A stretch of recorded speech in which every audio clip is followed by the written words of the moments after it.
गांव के किनारे एक पुराना खंडहर हो चुका हवेली था। वर्षों से गांव वाले उससे दूर रहते थे क्योंकि कहते थे कि वहां आत्माओं का वास है। एक दिन तीन दोस्त अजय, नीरज और पूजा, जो साहसिक कहानियों के शौकीन थे, उस हवेली में रात बिताने की ठान ली। शाम ढलते ही वे तीनों हवेली पहुंचे। जैसे ही उन्होंने अंदर कदम रखा, ठंडी हवा का झोंका और खामोशी ने उनका स्वागत किया। हवेली के अंदर का माहौल भारी और डरावना था। हर कोने में धूल जमी हुई थी और हर कदम पर पुराने फर्नीचर और टूटे हुए कांच के टुकड़े बिखरे थे।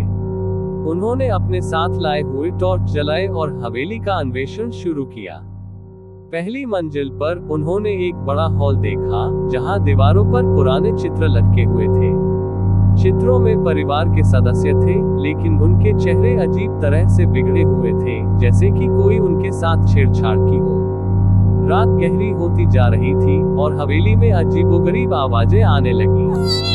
कहीं दूर किसी के रोने की आवाज, फर्श पर चलते कदमों की आवाज और दीवारों से आती खड़खड़ाहट। नीरज ने सोचा कि यह सब उनकी कल्पना का खेल है, लेकिन पूजा को महसूस हुआ कि वहां कुछ गलत है। आधी रात के करीब उन्हें एक पुराने बंद दरवाजे के पीछे से किसी के फुसफुसाने की आवाज सुनाई दी।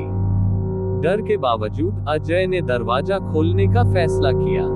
जैसे ही दरवाजा खुला, ठंडी हवा का एक तेज झोंका बाहर आया और उनके टॉर्च बुझ गए। अंधेरे में उन्होंने महसूस किया कि उनके चारों ओर कुछ है। अचानक अजय ने महसूस किया कि कोई उसका हाथ पकड़ रहा है। उसने अपनी टॉर्च जलाने की कोशिश की, लेकिन हाथ धीरे धीरे उसकी कलाई को कसता जा रहा था। नीरज और पूजा ने भी महसूस किया कि वे हिल नहीं पा रहे हैं, जैसे किसी अदृश्य शक्ति ने उन्हें जकड़ लिया हो। पूरी रात वे तीनों हवेली में फंसे रहे, उस अदृश्य शक्ति के बंधन में। जब सुबह हुई और गांव वाले हवेली के पास आए, तो उन्होंने अजय, नीरज और पूजा को बाहर बेहोश पाया।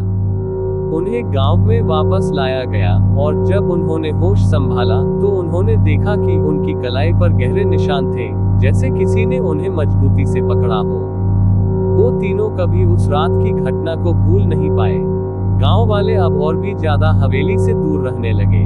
कहते हैं, हवेली में फंसी आत्माएं कभी किसी को जीवित नहीं छोड़ती, और जो बच जाते हैं, वे हमेशा के लिए उस डरावनी रात की यादों से डरते रहते हैं।